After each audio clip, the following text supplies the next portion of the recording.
Good morning students, my name is Deepak Garg, your science subject teacher. Students हमारा chapter 8 start हो गया था जिसका नाम था पवन, तूफान और चक्रवात, जिसमें हमने स्टडी की थी कि वायु अपना दाब डालती है। अब आगे चैप्टर स्टार्ट करते हैं हम। 8.4 पर आ जाइए। पवन धाराएं पृथ्वी के असमान रूप से गर्म होने के कारण उत्पन्न होती हैं। अब ऐसा क्यों होता है? यहाँ हम कुछ ऐसी परिस्थितियों को देखेंगे जिनके कारण पृथ्वी के वायुमंडल में पवन धाराएं उत्पन्न होती हैं। अब वो स्थितियां क्या है? नंबर 1 होती है हमारी भूमध्य रेखीय और ध्रुवीय क्षेत्रों का असमान रूप से गर्म होना। आपने संभवतः भूगोल सब्जेक्ट में पढ़ा होगा कि भूमध्य रेखा के आसपास के क्षेत्रों को सूर्य की अधिकतम ऊष्मा मिलती है। इससे इन क्षेत्रों में पृथ्वी की सतह के निकट की वायु गर्म हो जाती है। गर्म वायु जब ऊपर उठती है और ठंडी वायु भूमध्य रेखा के दोनों ओर स्थित 0 से 30 डिग्री अक्षांश की पट्टी के क्षेत्रों से भूमध्य क्षेत्र की ओर गतिशील हो जाती है। इस प्रकार उत्पन्न पवन धाराएं हमारी क्या हो जाती हैं?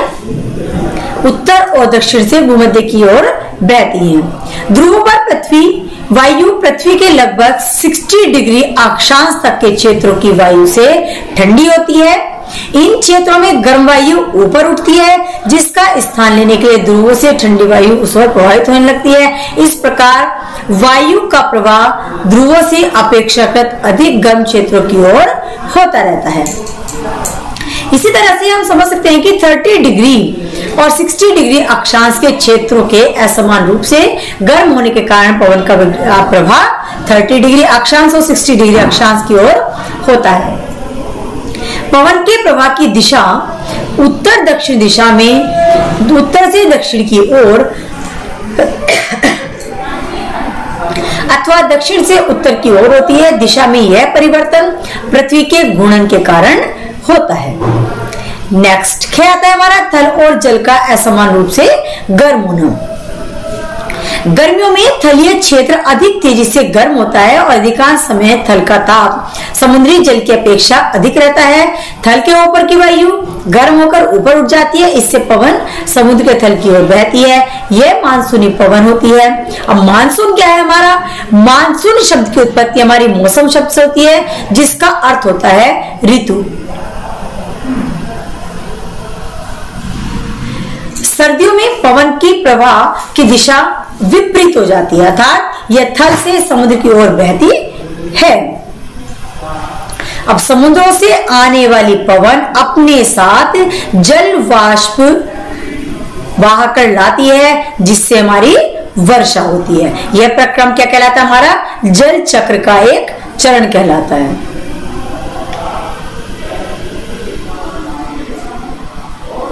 गर्म मानसून हमें अपने साथ जलवाष्प लाती है, जिससे वर्षा होती है। बादल वर्षा लाते हैं और हमें आनंद का अनुभव कराते हैं। हमारे देश में किसान अपनी फसल के लिए प्रमुख रूप से वर्षा पर निर्भर रहते हैं। बादलों की वर्षा से संबंधित अनेक लोक गीत प्रचलित भी हैं। आपको ऐसा कोई गीत या कविता दी याद हो तो आप उसको अपने आप एंजॉय कर सकते हैं।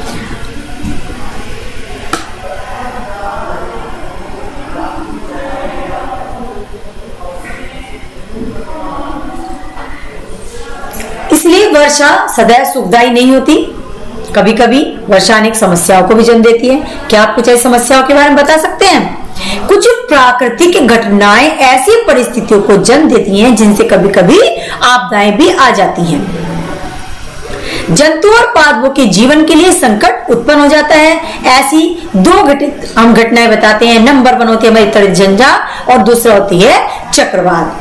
तो वर्षा हमारे लिए सुखदायी होती है, आनंद देती है, किसानों को इंतजार रहता है। वर्षा का मौसम सुहावना होता है, हर तरह से सुखदायी होता है, लेकिन साथ साथ कहीं ना कहीं वो हमारे लिए नुकसानदायी भी होती है। उसके 2 पॉइंट हम आपके सामने प्रेजेंट करते हैं। नंबर 1 था तड़जंजा और चक्रवात। 8.5 पर आ जाइए। तड़जंजा। तड़जंजा क्या है? भारत जैसे गर्म आर्द्र उष्णकटिबंधीय क्षेत्रों में अक्सर विकसित होते रहते हैं। ताप में वृद्धि होने के कारण ऊपर की उठती हुई पवन प्रबल हो जाती है।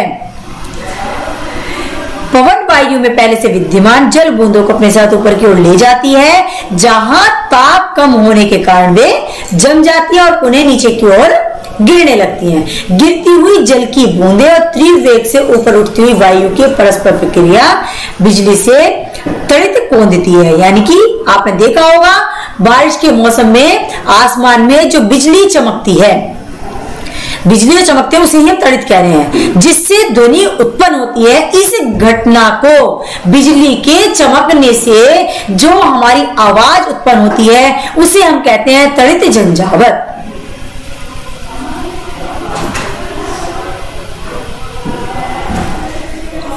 अब त्वरित झंझावात कैसा हो सकता है, ऐसे में हमें क्या ध्यान रखना चाहिए? किसी ऐसे वृक्ष के नीचे आश्रय न लें जो अलग अलग हों। यदि आप वन में हैं तो किसी छोटे वृक्ष के नीचे आश्रय लें। खुली जमीन पर न लेटें। धातु की डंडी वाले छाते का उपयोग न करें। खिड़की के निकट न बैठें। खुले गैराज, भंडारण शेड, धात्विक चादरों की छत वाले शेड आदि आश्रय लेने के लिए उपयुक्त स्थान नहीं है। ऐसे में कार या बस आश्रय लेने के लिए सुरक्षित स्थान हो सकते हैं जो पूरी तरह से कवर होते हैं। यदि आप जल में हैं तो बाहर निकलकर किसी इमारत में चले जाइए। अभी ये त्वरित झंझावात के बारे में थोड़ा सा ही आपको बताया जा रहा है। जैसे जैसे आपकी क्लासेस आगे ग्रो करेंगी ना, वैसे ही आपको इसके बारे में डीपली भी बताया जाएगा। अब देखिएगा, जल को द्रव से वाष्प अवस्था में परिवर्तित करने के लिए ऊष्मा की आवश्यकता होती है। अब क्या वाष्प द्रव में संग्रहित होने पर वह ऊष्मा वापस मिल जाती है? इसके समर्थन में आप क्या अनुभव बता सकते हैं? बादल के बनने से पहले जल वायुमंडल से ऊष्मा लेकर वाष्प में परिवर्तित हो जाता है। जब जल वाष्प वर्षा की बूंदों के रूप में पुनः द्रव रूप में परिवर्तित होती है तो यह ऊष्मा वायुमंडल में निर्मुक्त हो जाती है। निर्मुक्त होने वाली ऊष्मा से आसपास की वायु गर्म हो जाती है। इस प्रकार गर्म वायु ऊपर की ओर उठती है जिससे वायु दाब कम हो जाता है। फलस्वरूप त्वरित झंझा के केंद्र की ओर उच्च वेग की अधिक वायु गति करने लगती है। इस चक्र की पुनरावृत्ति अनेक बार होती है। घटनाओं की श्रृंखला का अंत बहुत ही निम्न दाब के ऐसे तंत्र के कारण होता है जिसके चारों ओर उच्च वेग की वायु की अनेक परतें कुंडली के रूप में घूमती रहती हैं। मौसम की इस स्थिति को हम कहते हैं चक्रवात। मौसम की चारों ओर जो उच्च वेग से वायु के अनेक परतें कुंडली के रूप में घूमती रहती हैं, मौसम की इस स्थिति को हम चक्रवात कहते हैं। अब किसी चक्रवात का एक केंद्र एक शांत क्षेत्र होता है जिसे झंझा या नेत्र कहते हैं। कोई विशाल चक्रवात वायुमंडल में वायु का तेजी से घूर्णन करता पिंड होता है जो पृथ्वी तल से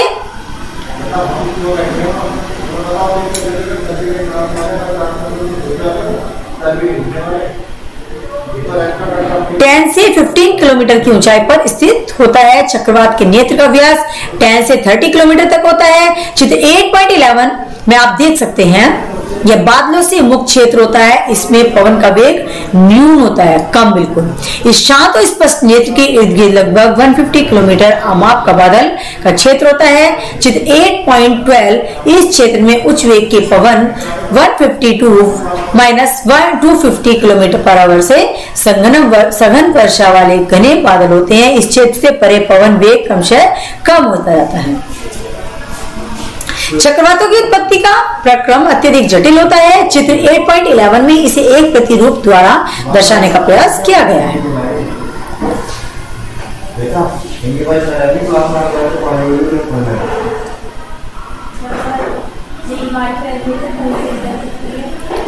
8.6 चक्रवातों द्वारा होने वाला विनाश। अब उसके कारण क्या परेशानियां आती हैं, क्या हमारा नष्टकार हो जाते हैं? चक्रवात काफी विनाशकारी हो सकते हैं। तेज पवन समुद्र के जल को तटों की ओर धकेलती है। भले ही चक्रवात तट से सैकड़ों किलोमीटर दूर हो, ये चक्रवात के आगमन के पूर्व संकेत होते हैं। पवन द्वारा उत्पन्न होने वाली जल की लहरें इतनी शक्तिशाली होती हैं कि उनके आघात से कोई भी व्यक्ति बच नहीं सकता है। चक्रवात के नेत्र में निम्न दाब के कारण उसके केंद्र में जल सतह उच्च स्तर तक उठ जाता है। उड़ता जल फीट से 12 मीटर की ऊंचाई तक उड़ सकता है। चित्र 8.13 में आप देख सकते हैं चक्रवात के कारण समुद्र में जल की ऊपर उठती हुई विशाल लहरों को। इसके परिणामस्वरूप समुद्र का पानी कम ऊंचाई पर स्थित तटीय क्षेत्रों में प्रवेश कर जाता है, जिससे जीवन और संपत्ति की गंभीर हानि होती है। यह पानी मृदा की उर्वरता को भी कम कर देता है। अब चक्रवात को विश्व के विभिन्न भागों में भिन्न भिन्न नामों से जाना जाता है। चक्रवात को अमेरिका में हरिकेन कहा जाता है, फिलीपींस में और जापान में टाइफून भी कहा जाता है।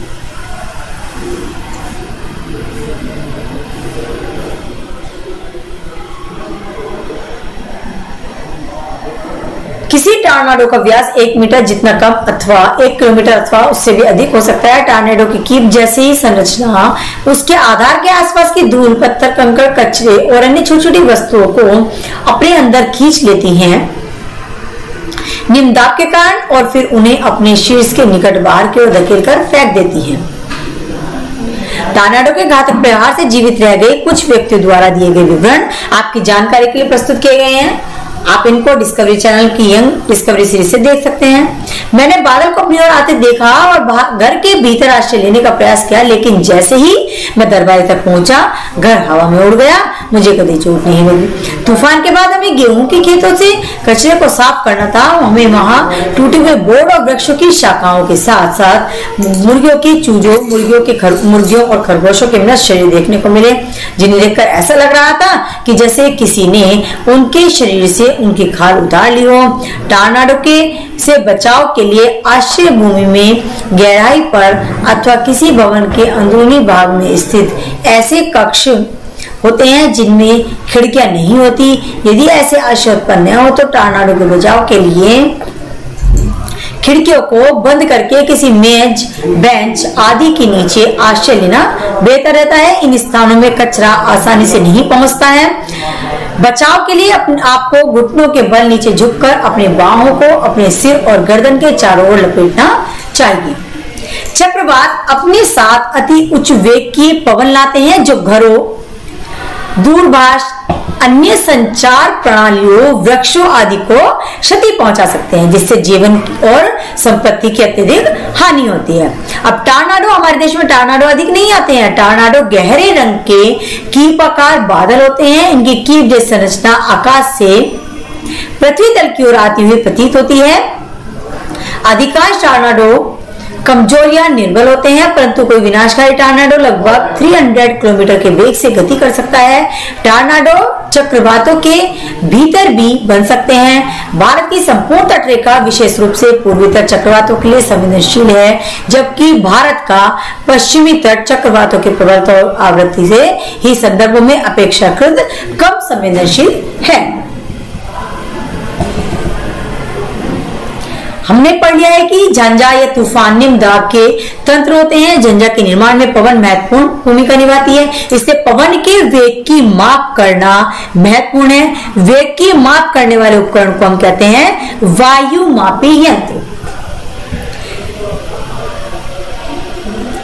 नेक्स्ट 8.7 प्रभावी सुरक्षा उपाय क्या है इसके? चक्रवात के दुष्प्रभाव को कम करने के लिए निम्नलिखित व्यवस्थाएं सहायक होती है हमारी। नंबर 1, चक्रवात पूर्वानुमान और चेतावनी सेवा।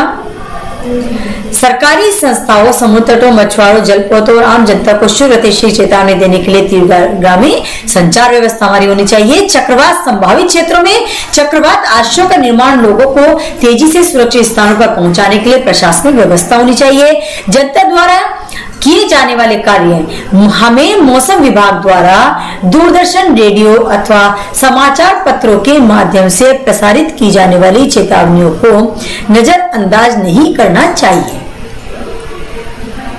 हमें अनिवार्य रूप से घरेलू साज सामान, पालतू पशुओं और वाहनों आदि को सुरक्षित स्थानों पर पहुंचाने के लिए आवश्यक प्रबंध कर लेने चाहिए। जलमग्न सड़कों पर वाहन चलाने से हमें बचना चाहिए, क्योंकि बाढ़ से सड़कें क्षतिग्रस्त हो सकती हैं। सभी आपातकालीन सेवाओं जैसे पुलिस, अग्निशमन दल और चिकित्सा केंद्रों के टेलीफोन नंबर की सूची अपने साथ हमें जरूर रखनी चाहिए।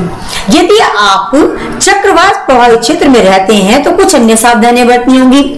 ऐसे जल का पीने के लिए उपयोग न करें जो संदूषित हो सकता है। आपात स्थिति के लिए पेयजल का संग्रहण करें। गीले स्विच ब्रिज और खंभों से टूटकर गिरी गई बिजली के तारों को नहीं छुए। महज मनोरंजन के लिए बाढ़ अथवा चक्रवात प्रभावित क्षेत्र का भ्रमण करने बाहर न निकले। बचाव दल पर अनावश्यक मांगों की आपूर्ति के लिए दबाव नहीं डालना चाहिए। अपने पड़ोसियों या अपने फ्रेंड्स को यथासंभव सहयोग और सहायता प्रदान हमें अवश्य करनी चाहिए। नेक्स्ट 8.8 आता है हमारा उन्नत प्रौद्योगिकी सहायक सिद्ध हुई है। आजकल हमें आपदाओं से अधिक सुरक्षा उपलब्ध है। पिछली शताब्दी के आरंभ में तटीय क्षेत्रों के निवासियों के पास किसी चक्रवात के आने से पूर्व सुरक्षा की तैयारी करने और अपने घर खाली करने के लिए एक दिन से भी कम का समय मिलता था।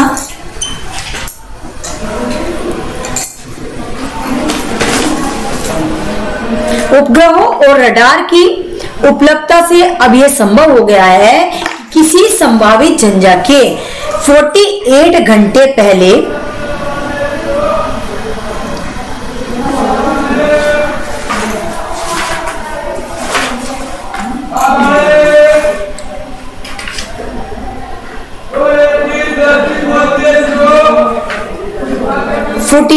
पहले चक्रवात सतर्कता अथवा चक्रवात सूचना जारी कर दी जाती है और चक्रवात चेतावनी भी कम कर दी जाती है। कम से कम 24 घंटे पहले जारी कर दी जाती है। जब चक्रवात तट के निकट होता है तो हर घंटे अथवा आधे घंटे पर उसकी प्रगति और दिशा के बारे में संदेश प्रसारित किए जाते हैं। अनेक राष्ट्रीय और अंतर्राष्ट्रीय संगठन चक्रवात से संबंधित आपदाओं को मॉनिटर करने में सहयोग प्रदान करते हैं।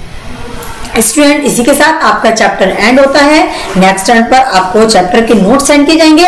आप सभी को सुंदर राइटिंग में अपना वर्क करना है। बुक से चैप्टर की रीडिंग मस्ट है आपके लिए। वीडियो को अच्छे से वॉच करना है। Thank you everyone.